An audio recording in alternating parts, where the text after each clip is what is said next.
Hello, everyone. Welcome back to the Mike Armstrong podcast show. And this evening, or probably afternoon, stateside, we're joined by Jen Gaudet, who is an entrepreneur and real estate investor, or investor, in fact, out of Texas in the USA. So, how are you doing today, Jen? Fantastic. How about yourself, Mike? Yeah, I'm awesome. I'm always doing awesome because I'm somebody who's living my best life. So why wouldn't I be? So yeah, it's great to have you on my podcast. Likewise, I'm super excited. I can't wait to have another conversation with you. Yeah, great. I enjoyed our TV chat. That was not my first time I've been on TV. I've been on TV for, a few times here and there for my opinion, like in the news and stuff like that. But my first TV appearance as an entrepreneur, I'd say, So Well, you did fantastic. I never would have known it was your first entrepreneurial appearance. no, no. Well, I say that, but I've been doing Zoom every day for like a year, and I've done 1,000 episodes on my podcast, which are also Zooms and their video as well. But that was I thought originally it was going to be live, but it was live, but played another time. But yeah, anyway, had it been live, I'm so used to talking all the time now, especially on Clubhouse and especially on podcasting, and I've spoken for a living all my life anyway. So I'm pretty good at thinking quick and answering quick and all of that sort of stuff because I've been asked everything by everybody. I've been in sales for a long time, and people they ask you stuff, and you just gotta you haven't got no time to pre-script or plan it or whatever. Just what comes out, doesn't it? So I think I've had a good background, to be able to speak live and all that sort of thing. And so I'm looking forward to taking that there. But obviously, this is about you. So tell me a little bit about how you ended up becoming a presenter of, that TV channel, etc. And tell everyone a little bit about what else you do at the moment. Yeah, actually, I started as a sports med physical therapist. So I spent 20 years in sports medicine working with elite athletes, collegiate, professional, Olympic athletes. And as a human performance specialist, it's interesting because all of the same things we do with athletes apply to entrepreneurs. And apply really, really globally to all human beings, and so I kind of had a journey where I ran my own sports medicine practice. Then I did some consulting. And along the way, I helped other people to develop their businesses. And coaching just sort of called to me. And I sort of just follow just like you do. I just kind of follow where I'm led. I think that the universe throws us what is next for us as long as we stay aligned with our passion and our purpose. And I know after talking to you several times, we're both personal development junkies. So when we do our own work and we're open to that and we show up 100% authentic, because anyone who knows me knows that if you ask me a question, you're getting the whole truth and nothing but the truth, because I don't know how not to. So it's just sort of led to that. And really, I led to performing. I wouldn't call it performing, speaking. I've spoken internationally prior to pandemic because in healthcare, there's a real shaming around burnout and overwhelm. There's an expectation to give until it hurts. You give everything to your patients and your clients, at least here in the United States. And so there was a time 4 or 5 years ago when I was so burned out, I didn't have anything left at the end of my day. And it culminated in finally taking a vacation and my husband asking me for a divorce. Because I wasn't there for him or for the family. I was giving everything to my career. And so I knew I needed to make a change. And at that point in time, I had had business coaches and mentors, but I never have a life coach. But I hired a life coach who helped me with boundaries. And it was so impactful. I mean, it saved my marriage, it saved my health, it saved my life. I switched my whole career to coaching at that time, launched my coaching business, and have just kind of followed that path. And because of the story, because of how strongly it impacted my life, I just started speaking about it in the physician communities here, the therapist communities, like in medical communities, because it's a massive problem. You're not allowed to say you're burned out. You're not allowed to talk about anything you're just supposed to put the happy face on and show up for everyone else. And so as I started speaking here, it gained traction. And that's how I started speaking outside of Texas, across the United States, Canada. I ended up doing some medical mission work in Asia, and then all of a sudden having connections there, and it just sort of snowballed to the point where I wrote a book on boundaries, and it kind of just became what I did. And I love it because when we do the work ourselves, it shows, and we have those stories that relate to other people. And so because anybody who picks up the book or hears me speak, if one person in that room takes it away and impacts their lives in a good way, that's my reason for getting out of bed in the morning. So it kind of culminated like that. And then in pandemic, television was a natural next step to reach people and to impact lives. So it kind of I flowed where the universe showed. Yeah. Well, yeah. In the pandemic, I'd done the same sort of thing, really. I pivoted a lot in the pandemic. I used to help people with their own sales and marketing, but I've been concentrating on my own sales and marketing, really, during the pandemic, and just going wherever, I flow, wherever I fit, and wherever, people want me and all of that. And I always got value to give. And so whoever wants that value and wants me to give it in a podcast or a TV show or a clubhouse room or whatever it may be, I'm there to give the value, and so that resonates with me definitely, and like you say, even if you just help one person, then that's great. But if you get onto bigger stages and bigger platforms, then you can help more people, and you're going to make more of an impact and more of a legacy, I suppose. That's the way I look at it. It's all about trying to make an impact and help as many people as possible. So you're doing the same thing in the physician area, although the skills are transferable to wherever.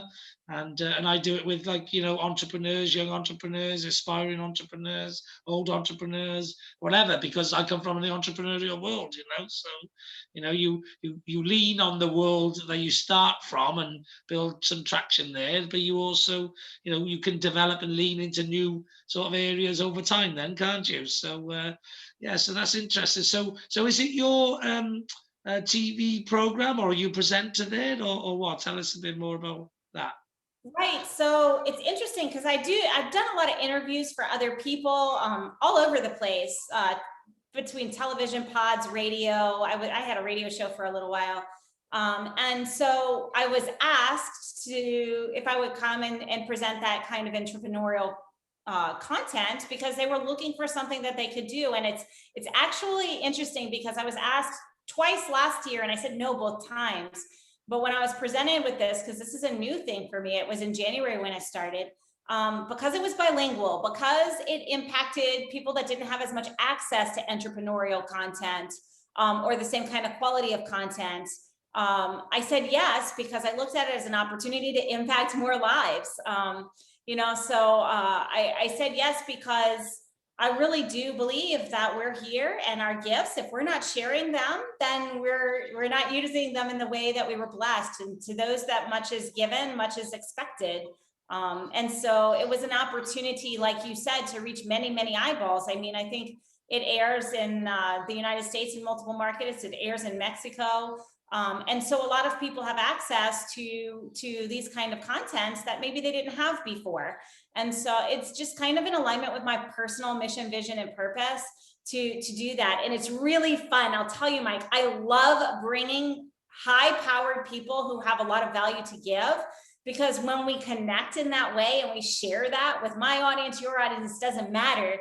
What we're doing is we're just raising the vibe. We're raising the energetics of the world. And I truly believe that we're only able to continue to climb as we lift other people up, and together we're stronger. And so it's a perfect outlet, and it's really kind of grown. I've had some interesting people on. I'm excited to bring people from all over the world to hear those points of view, because, sometimes we kind of get pigeonholed in our own little local thinking and whatnot. And it's just really great to be able to expand that mindset.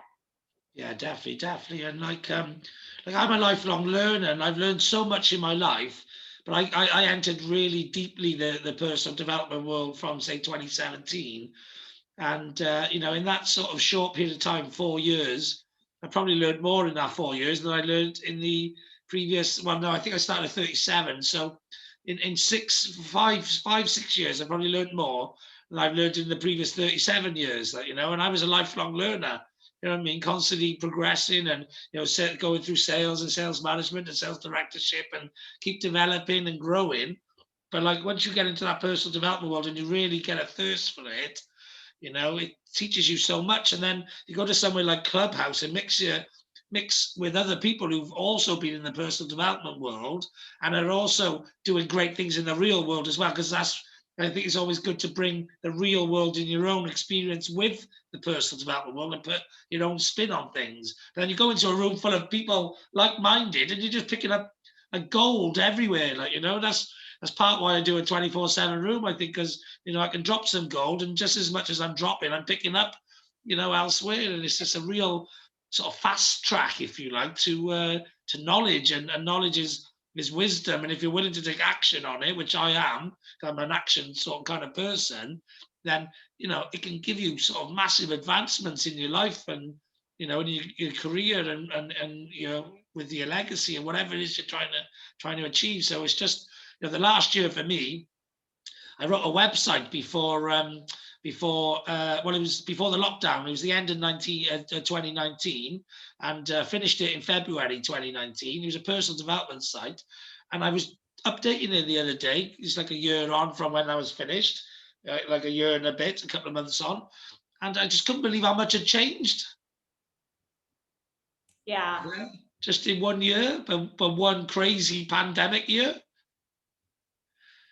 It has changed tremendously. It's really interesting. I want to go back to something that you said that really just like struck me. And that's getting in a room with so many amazing people and hearing the great things that they're doing in the real world. I think that in the last year, we've lost touch with that because so many of us were doing so many things in person and a lot of that kind of went away. I'm really curious. Because I'm in this space myself. I used to do medical mission trips. I used to do a lot of like interactive things in person, and that's sort of gone away. How is it that you've been able to bring the real world in during this time being where you are? Yeah, well, I'm lucky that I haven't really changed my life very much for the pandemic, which is why I've changed my life as in I've changed my creativity and I've changed my direction. I pivoted, but I didn't change my life. My life is I was working from home before for like 8 years, so I didn't have much. I couldn't go out to socialize and all that sort of stuff.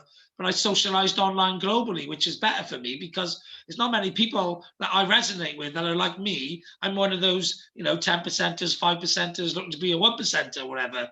Those people, they're not in my local area so much. You gravitate towards the ones or twos that are in your local area. But you go to like Clubhouse and you go globally, and those people gravitate to you if you set them a 24/7 room, or you find them in other rooms. You know what I mean? But because you're all interested in the same thing, the algorithm sort of puts you in the same space. You go on a stage and talk to each other and realize, oh yeah, this person's a bit like me, or this person shares the same outlook as me, or this person has a similar background to me, or this person has the same goal as me, or whatever. You know what I mean? I've met quite a few. Like I spent 10 years as a sales manager, sales director, recruiting salespeople, trying to find somebody like me because I know how hard I work. I know how like dedicated I am. I know how switched on I am and stuff. And you just don't find people like that, not in the employee world, because I'm not an employee and I was employing employees. Yeah, I'm an entrepreneur. I'm a self-starter. Most the people like me, they're not in employed jobs. You know what I mean? Some of them are youngsters and they maybe can develop like that. But you're trying to find somebody who's like that way inclined, and you don't find them very often. You know what I mean? And then you come onto You're Clubhouse right. and you see people everywhere that are like you because the system just seems to find them for you. Yeah, I think it's fantastic. I never would I have dreamed that we would have the connectivity that we have and the way that we have, even a year and a half ago. It's been fantastic. I love the tech changes that have happened too, and how quickly, like it's like very rapidly evolving, and we're here a part of that revolution. Yeah. You know, and how can we impact it in a way, and how can we continue to have that positive impact as all these things are continually changing? Yeah, definitely. And yeah, I set up a record-breaking podcast. I'm going to do 1,000 episodes by a year. I started my podcast 20th of April, and it finishes on Monday, the 19th of April. Yeah, and I've done 1,000 episodes. And basically, I did it in my podcast studio, which is my front room with my laptop. And I got all my guests in the magic world and universe that is Clubhouse on my phone. You know what I mean? It's just like crazy. Yeah, right. And especially those of us who grew up without internet. And I mean, I remember do you remember the bag phones? Yeah. Yeah, the old, I remember the one that you spin around, you know, the number you didn't even press the button, totally. you spin it around, you know. And my first iPhone was like the size of a house. It was like a brick, like, you know what I mean? And yeah, you know, and I was speaking to someone else, a sort of my sort of age. I don't know if you're a bit same age or a bit younger or whatever. You look much younger than me, but that might just be the West Coast living in America, like, you know. But I was speaking to Dawn, and I said to her, I said, imagine telling your 8-year-old self that you'd be able to talk to a machine in the corner and ask it to play your own podcast episode, and it would just like play it. You know, because you wouldn't even know what a podcast was. You wouldn't even think that you'd be on it. You wouldn't think that a machine could just do it by asking it. You know, it's just, you know, and that's what the kids. I'm so glad I was brought up in the pre-tech revolution, because I appreciate the tech revolution, and the kids who are born and brought up in it, they don't really appreciate what they got. And I'm like, it amazes me sometimes what tech we have available to us.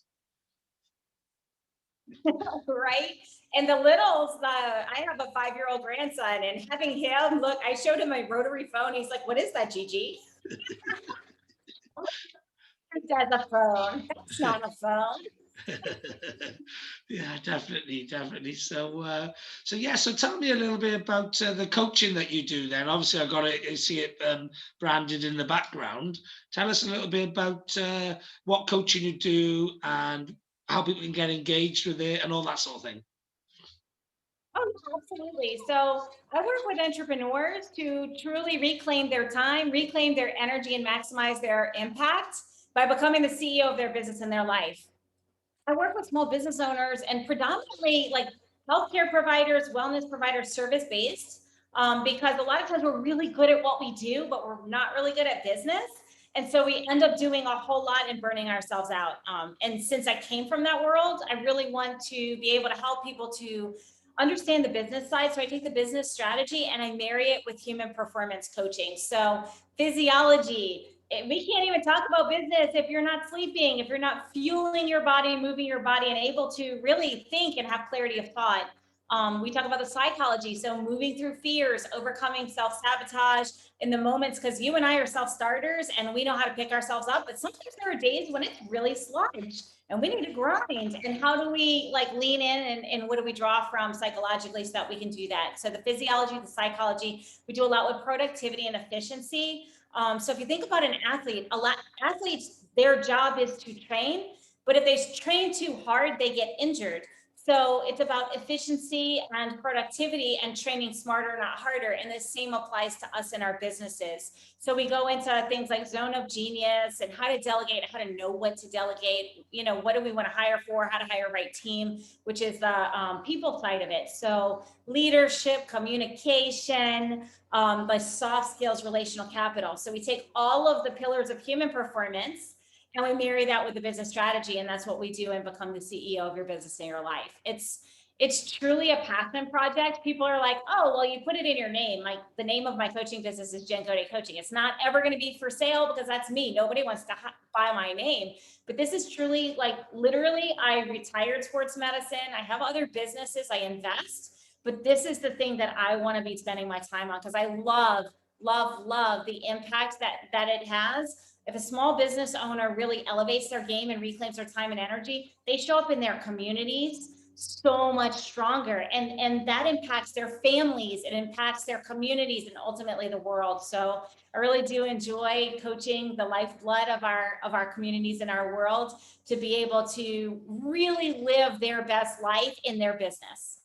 Yeah, definitely. And I understand the connection between the sports side of things and the entrepreneur side of things, because I was a mad passionate sports person when I was a kid, and then I had to give all of that up for work and entrepreneurialism. But everything I learned by playing individual sports and team sports and being successful and winning, I apply a lot of that into my day-to-day routines, your day-to-day activities, efficiencies, working smarter and not harder, trying to maximize yourself, making sure you're balancing your life, and you're not, it's not just all work, but you're actually also, keeping the battery charged and keeping the fuel, keep the tank fueled, and, keeping the mind rested, and all that sort of stuff, the well balance. I have a happiness formula and a success formula, and they're both about that balance. I'm a Libra, and so luckily enough, everything I do it has to be that sort of balanced approach. And I am a typical like Libra, and like everything I do has to be balanced. Everything is weird. I'm always down the middle of everything, which is why I never vote. I never vote for anything, because I can see six of one and half a dozen of the other. So to me, it's like I don't really care what happens. Whatever happens, I'm going to make the best of it. So it's not the end of the world. Like, we vote that way or we vote that way. I'm not bothered. In fact, I'd rather us just get on with it. It's a bit like with Brexit and stuff. Like, do you want to be in or be out? I'm not bothered, but either way, just get it done. Let's move on. So what is it about you and your personality that shapes you? Do you think? My Libra and my balanced nature definitely shapes me, and a lot of the decisions that I do. What shapes you? So I think it's interesting that you brought the Libra into it. I'm a Sagittarius, and Sagittarians are very creative, passionate, enthusiastic, adventuresome. That 1000% describes me. And we also kind of float with the wind, right? And whatever's next, the adventure, what's the challenge? I love a good challenge. And so it's kind of defined my life. And I was an athlete as well.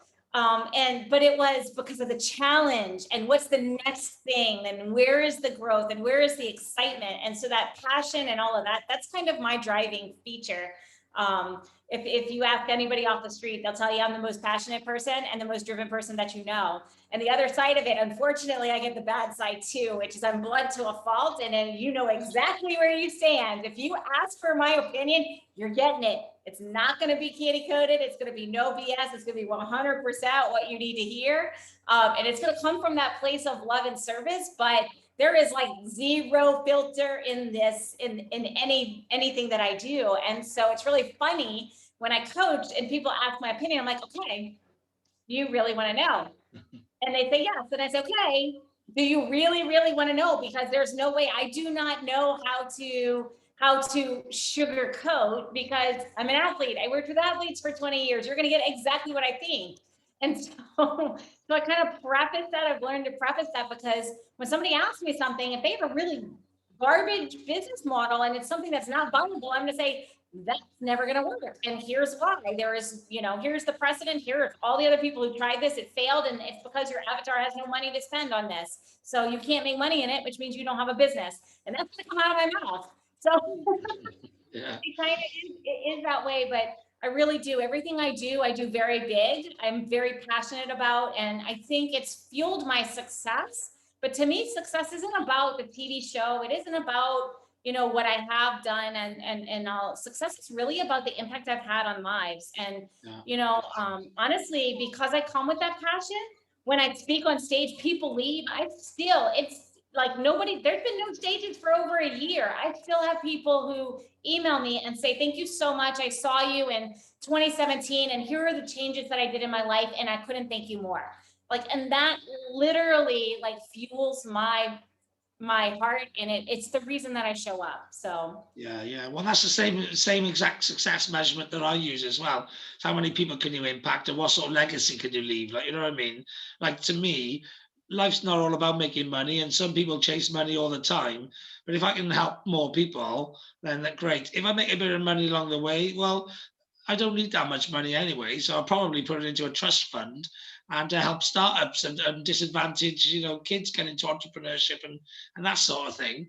Yes, I would take some things for me or whatever, but to me, it's never been about. Well, when I was in my younger days, maybe it was a bit about money. I was in sales and that was the culture and stuff.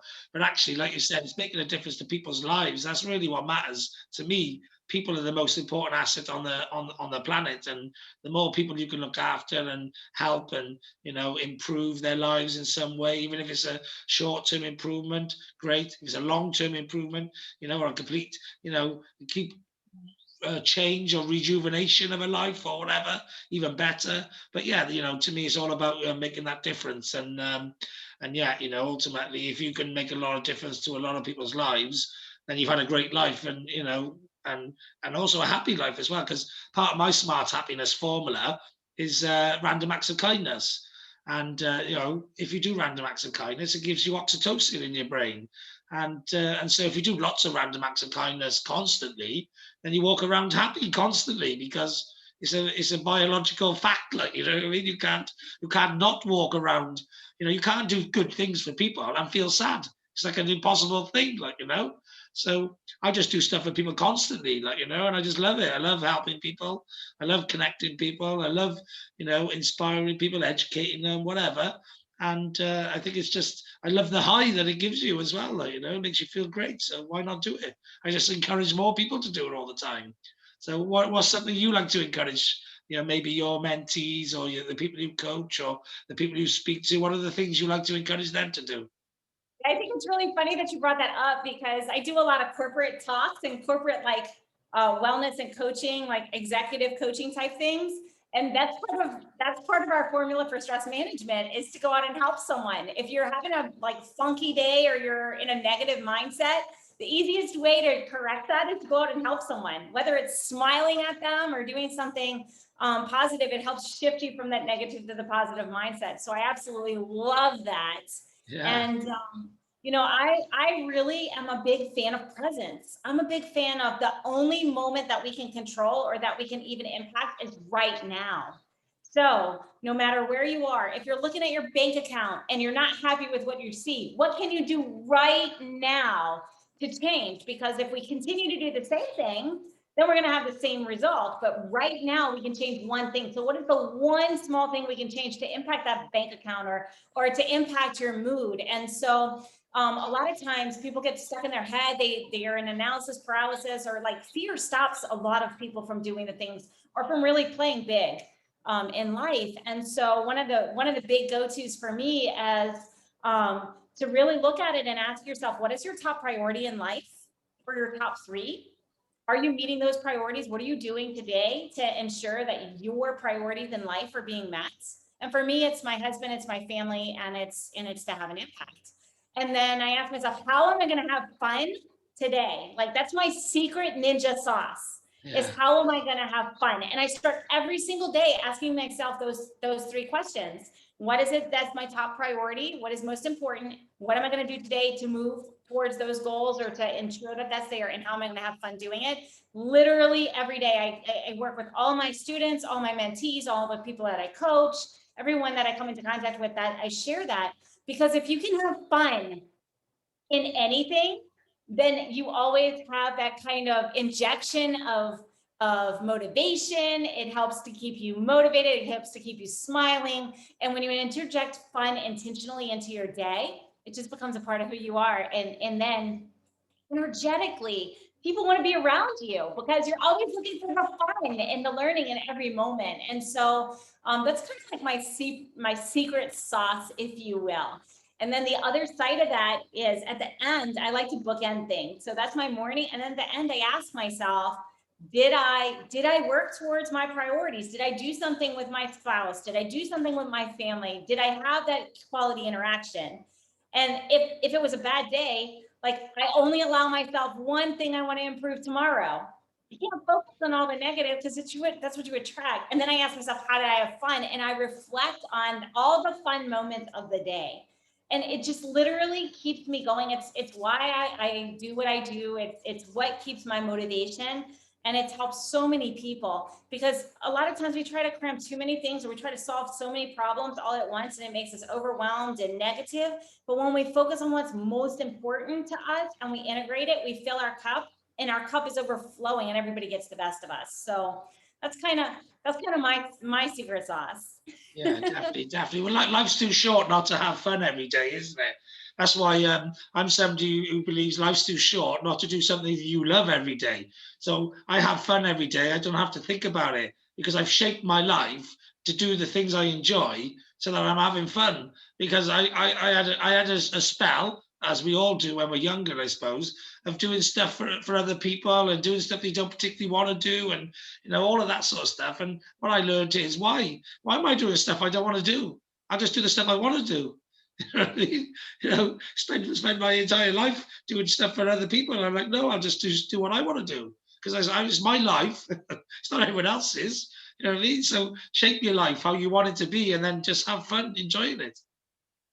Yeah, absolutely. I think we're two souls that are very united in our philosophy. So yeah, absolutely. And I mean, that I think is truly the secret to happiness, is if you are doing the things that are important to you. We're not all, a poppy. Some of us are a rose and others are a carnation. Like, we all are different and unique. And when we play to those strengths, like, we can live our life doing the things that we absolutely love. So I completely Yeah. I'm right with you. Well, that's it. And your sporting side will appreciate the rest of my smart happiness formula. So the rest is sleep, meditation, ability to perform, which covers exercise, nutrition, and hydration, and then targets, small, medium, and long-term targets. Because when you're focused on growth and growing, and you're doing everything every day to get to those medium targets, which once accomplished will help you reach that massive big target, then you're growing as a person, and you're achieving every day.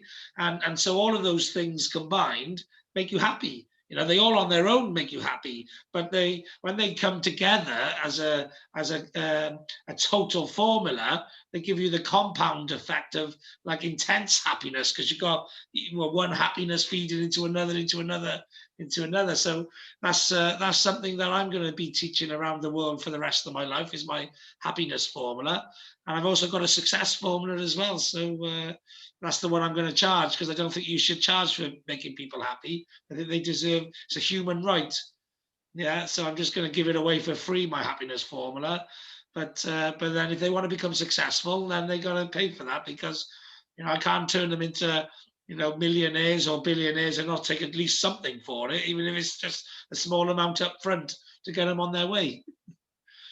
Absolutely. And everything that we do that impacts somebody's life has an exponential effect on them. So I love it. I love your formula. My secrets are all about the same things.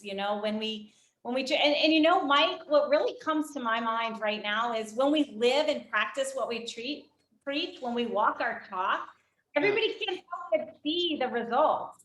Yeah. And so it's like, when you talk about these things, or we share our secrets of success, or we share the little things that we do, because we're living that life, and people can see it because it emanates from us. You can't fake that. Like, it's almost like we're our own walking testimonial. Case study. It was that's I said, people say to me, like, how could I do all what I do? How could I do 24/7 on Clubhouse and end up in 10 networking events a week, and all the things I do? It's because I love it. It's not hard. You know what I mean? It's because I choose to do what I'm doing. I'm not turning up because somebody's telling me to go. I'm choosing where I want to be. So it gives you that, it gives you that youthful energy, exuberance that you get when you're playing, when you're doing what you love, when you're just playing at life. I think that's the secret. So many people miss is because they're doing stuff that they're not choosing to be doing, and they're wondering why. How can that person just seem to be smashing it, and it's a trudge to me? Well, it's because you shouldn't be here. You should be doing something else, somewhere else. Yeah, a lot of people today, they're living someone else's life. They're living the life that their parents set up for them, or that someone told them, or that society told them they should be doing. And I think really, really in there is we're all different and we get to choose our path. And so when we do choose to do the things that we love, then it truly is. It's fun. It's not work. And it's funny that people ask you that, because people ask you the same thing. They're like, how do you get done what takes me a whole week in one day? And it's like, because I want to, because I love it, because I'm not spending time going, oh, I have to go meet with Mike today. Like, it doesn't even come into my brain. And I didn't worry about it before. I wasn't stressed out because I'm going to be having a conversation on Zoom or a podcast. I don't think about those things. No. I just show up, and I'm like, whatever is meant to happen right now is going to happen. Yeah, definitely. That's it. I was doing a networking event the other night, 12 o'clock midnight till 1 a.m. Like, I'll turn up at a networking event anytime, you know what I mean? Because I like it. I like meeting people. I want to be there and I want to meet people. So, people are like, you're crazy. And I'm like, well, if enjoying myself and having fun is crazy, then yeah, I'm crazy. Guilty as charged. We could be crazy together, because I'm the same way. Yeah, definitely, and that's why I love Clubhouse. Like, in the first couple of weeks, I think in the first week, I set up a Clubhouse room saying I'm addicted to Clubhouse and I don't care, because like I loved it. I could see where it was going to go. I could see it, and I could, I keep saying to people now. They're like, well, how come you spend so much time on Clubhouse? And I say that at the moment, there's about 8 things I love doing. Right, there used to be 7, but I've added one. And that is, I love to learn, I love to teach, yeah, I love to speak, I love to listen, I love to network, I love to collaborate, I love to socialize, and I love to podcast, and all my guests come from Clubhouse. Yeah, so the only time I leave Clubhouse is to go do the podcast where my guests come from, but the rest of it is like 8 things I love to do, which I can just do all at the same time on Clubhouse, because someone walks in, and I'm teaching them. Someone walks in, I'm learning from them. Someone walks in, I'm socializing. Someone walks in, I'm networking. Someone walks in, I'm collaborating. Someone walks in, there's a podcast guest. It's just everything I need all in one place, like wrapped up in a bow, like, It's the best thing since sliced bread. Yeah. It's like shooting fish in a barrel. It's like, oh, everything you want to do, just jump in the barrel. It's all there. Swim around in the barrel with it, like, Yeah, and what I love too about Clubhouse is it's old school. Like, it meets the needs of those of us who are old school. Like, I'm not the fan of text and email and all of those things, because I didn't grow up with it. I grew up with conversation. Yeah. And it's so awesome, because we can go into a room, get a conversation for 5 minutes and be like, I want to have another conversation with you. And so you can, it's almost like it collapses the relationship building time, because it's authentic. Yeah. Like, when you're talking to somebody, if they're being real or not. And so you can take that further with the people right then and there. You are already checking the box. Do I want to have another conversation? Yes, no. And then you keep it moving. And so it's really, really fantastic compared to all the other social media outlets that I'm on, at least, because it's real time.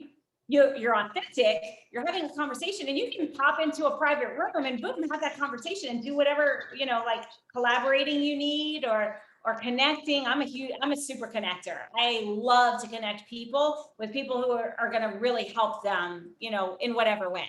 And so it's really given us that kind of hyper speed connectivity that those of us who are a little older can really appreciate, because we have that conversation, not just a text with an emoji. Yeah, definitely. And I'm actually putting together a network of super connectors, so I'll bear you in mind for that. But I started my podcast a year ago. I was blogging for 15 years before that. I was like, why did I spend 15 years blogging? Why didn't I discover podcasting earlier? Because it was in like the early 2000s, I think, podcasting. I'm like, oh no, I spent my life texting and typing, which I much prefer to speak. I was like, why didn't I find podcasting earlier? I'd be one of the top podcasters in the world if I'd have found it earlier, because I'd be 15 years blogging before I started podcasting. And yeah, it's the same with the rooms. It's like, why am I going to spend time? I do a bit on Instagram, obviously, because of the connection with Clubhouse. I've dropped LinkedIn quite a lot. I do a bit on Facebook groups because I'm building the community from Clubhouse into Facebook groups. Yeah, but I'm spending much less time typing and everything, because it's like, Why do I want to spend ages typing with people when I can talk to them? You know what I mean? It's like, why would you? You know, one's way better than the other, like, you know? And yes, it's like common sense, like, you know what I mean? Just having a conversation. When I was in work, like sometimes you get into a conversation with somebody and you start typing emails back and forth, and you think this email at the pace it's going is going to take 3 days for us to get to a decision. So I would stop sending the email, get up, walk to the other part of the building where the person was, have a 5 minute conversation, and kill it dead. You know, because it's a back and forth conversation that you need to do there and then, not by text every 2 or 3 hours when you're getting back and forth and seeing the email. And it's just like, and that's the same as like with LinkedIn. It can take you 30 messages back and forth to get to know somebody, or you can have like a 2 minute conversation with them in Clubhouse and you know them. Yeah. Well, so I still am on LinkedIn. I don't do the Facebook group thing because I just can't. I literally can't. I'm like, why do I need to go in here? So I literally take them from Clubhouse or from LinkedIn, and I'm like, great. I have a Zoom community. This is what it looks like. This is where we go. I don't like. Do you want in? Yeah. I tell them offline, and the reason I do is because there's so many things that have happened in the last year or two with certain social medias kicking people off for random reasons, for no reason at Yeah, all. yeah, And yeah. like I like to bring them offline. I like if I invite you to my community, I want to interact with you. I want to make sure I can connect with you, even if Facebook or LinkedIn or something else decides that they don't want me on their platform. Yeah, that's right. Well, I've been kicked off on plenty of platforms because I'm a push the boundaries kind of guy, and I'm a 10x, 100x, infinity X kind of guy. So I do everything at rapid numbers, and some of the social media platforms don't seem to like that. It's like I hit my 2,500 limit in Clubhouse of following in 3 weeks. I haven't been able to follow anyone else for like 8, 9 weeks, and all of a sudden this week now I've been able to follow people again. So I think they must have extended the limit, but I always operate at the limits, like, you know what I mean? Because I do stuff at a bigger rate and a faster pace than a lot of other people. So, but also, like, I connect with people I'm omnipresent. I connect everywhere, and I want to be everywhere because all my people I can help are entrepreneurs, and they're everywhere, you know, or they're aspiring entrepreneurs, and they're everywhere. So I just put myself everywhere, and then if Facebook shuts down, or Instagram does, or Messenger does, or WhatsApp does, or LinkedIn does, or whatever, I'm connected with these people. And some of them I've got as phones in my number, some I got emails for. So I've got them all everywhere. So unless all the social media platforms burnt at the same time, I got time to connect with people on other places, like, you know. And that's what I'm all about. That's what I try and teach other entrepreneurs as well: is don't put all your eggs in one social media basket. Spread the risk. Yeah, spread the risk, and take them offline as well, and well, just build a community in as many places as you can build that community. Yeah, absolutely. And choose where you want to be. Like, I know I tried the Facebook community thing and I didn't want to be there. I don't like No. Facebook. Okay, that's probably a dirty word, but I've never liked Facebook. Like, I didn't even get on it until I needed to for my business because pandemic. Yeah. So like that's just not where I live, and that's not how I like to interact. So it's really funny. It's really funny that we choose to put our communities and we choose to do the things in the places that we love. It's just in alignment with what we were talking about earlier. Why do something that you don't love? Yeah, exactly, like, you know, exactly. And yeah, I happen to love all social media platforms because I love tech and I love social media. But I actually never used to use any of the other social media for socializing. I only ever used it for social media marketing because I'm a sales and marketeer. But actually, that's what I love about Clubhouse, because I could be like sales and marketing. I could be, you know, networking and collaborating and all that. But at the same time, just having a chat with your friends, just socializing. It's just a pub. I'm just in the pub all day, really. People go to you, how could you be networking all day? Well, it's like, well, you might see it as networking. I'm just in the pub all day. Yeah, you know what? It's really funny. Like when people ask me about Clubhouse, because before pandemic, I was always traveling. I was going from speaking to speaking to speaking to speaking, and I was only home like 1 week out of the month. And so, like, to me, Clubhouse is that airport bar. Like when Yeah. you're waiting for the plane, you go sit at the bar, and I would talk to everybody. Like, everybody probably thought I was weird, but I was talking to everybody. Like, I would go out, have random people, I'd have conversations, I would meet and networking, meeting interesting people, because especially when you're in the early morning, you get the commuter flight. So everybody's a business person that's in the airport. And so like, I kind of look at Clubhouse. Clubhouse is like the Yeah. airport bar where Well, you're able to just like kind of get to know each other in a brief period of time, have some random conversations, maybe stay in touch, maybe you don't, and same thing when you're on the airplane, right? I like to fly, and I don't know what people think about this, but I fly business class and first class because I know I'm going to have like space, but I also can have real conversations with other people who share some values. I like to have this space on the airplane so that I can have a conversation with somebody, or if they don't want to, that's fine. But generally speaking, we can have business. You're next to somebody for 2-3 hours and somebody, you're either making a connection or doing something. So I generally close business on airplanes. So now Clubhouse is that space.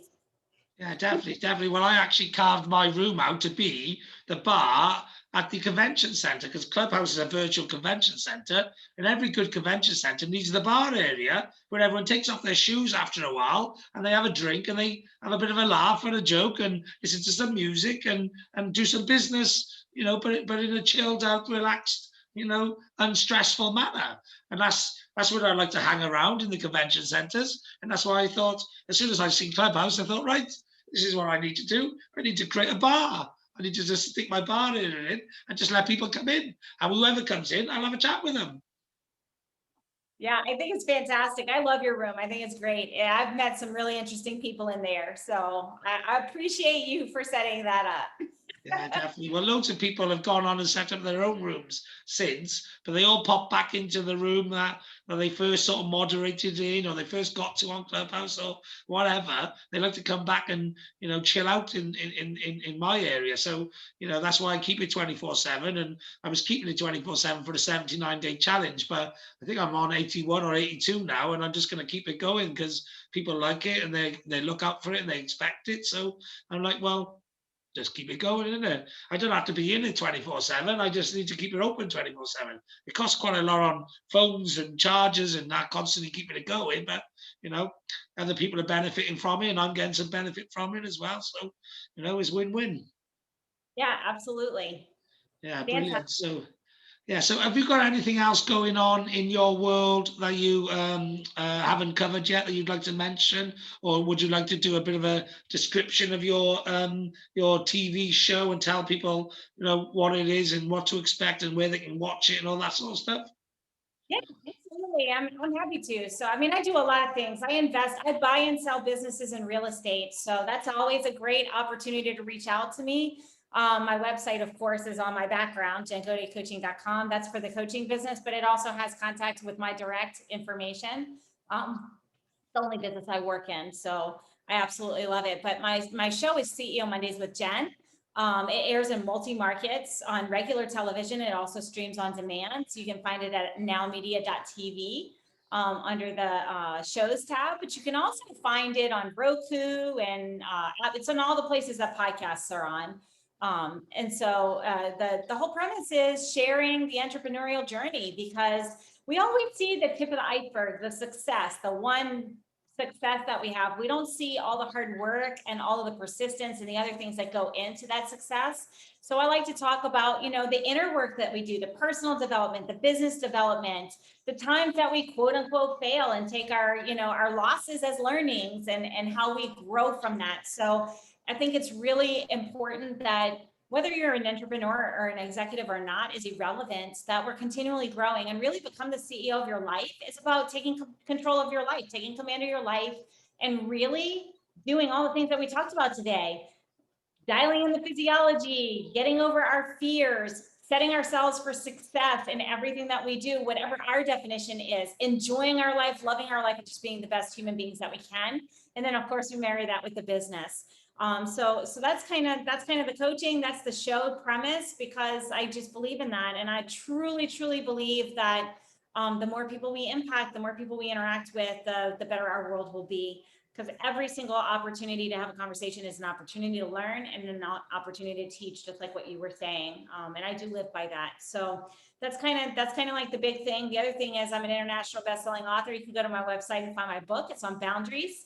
We started the conversation talking a little bit about my journey. It's really a passion of mine to help people to to set healthy boundaries so they can find their joy and really live their best life. And if I can support anyone in any way, feel free to reach out to me. Yeah, brilliant. Okay, that sounds fantastic. So I think that's a great place to leave it with all your contact information and all of that. So yeah, just like to say thank you very much for coming on my podcast and for sharing some pearls of wisdom and some knowledge and some energy to my audience and to my YouTube viewers and all that sort of thing. So yeah, just thank you very much, and hopefully we'll do it again sometime. Yeah, absolutely. And if anybody that's listening wants, they can reach out to me. I'm happy to give them a free copy of my book in PDF form. So they can just reach out by email. Okay, brilliant. There we are. Can't go wrong with that, can you? So go for it. And yes, and I look forward to listening and watching my episode of my interviews. I remember some very good questions, and I actually think I nailed the answers. I was quite chuffed when I finished. I was thinking, yeah, nailed that. So I always think that, though. I'm like you said, I'm so positive and optimistic, and my cup is always overflowing that I nail everything because, like, I'm a legend. Why wouldn't I nail it? Right, you're a rock star, a podcast rock star. Exactly. Well, I'm going to be the world record breaking champion soon when I get to put my press release out. So, so yeah, looking forward to that. And you're just going to come in. You're just making the cut before the first 1,000. So, so I'm at this stage now where I'm just saying, what's that? I wanted to be 1,000. I was trying to be 1,000. Well, I have been trying to get a big name guest for 1,000, for spot number 1,000, and you would be a big name guest, but I'm thinking super name guest. I'd like to get Brian Tracy because he's one of my favorite people to listen to. Like, he's one of my favorite personal development people. Like, so that's or Tony Robbins would be all right. He's a big name. Like, but yeah, I've been thinking about that. I've been visualizing it, but nothing's been happening. So I'm going to keep visualizing it. But I still got about 17 guests to go, I think, to the 1,000, and I got to do it by. Well, I got 17 episodes to go. I don't think I'm going to do 17 guests. I'll probably do another 10, something like that, and then the rest I'll just do in episodes myself, just to get the numbers up, like. So yeah, but thank you very much. Look forward to seeing you and speaking to you again on Clubhouse sometime too. And yeah, maybe we'll have another chat on the podcast about something else in the future. If ever you got anything you want to push or plug, feel free to get in touch with me. And I'm always looking for people to come on and share whatever they got going on in their lives. Absolutely. Happy to have our next conversation. I'll reach out, and thank you so much for the opportunity. It was great to have a conversation with you. Brilliant, brilliant. All right, then you have a good day, okay? You too.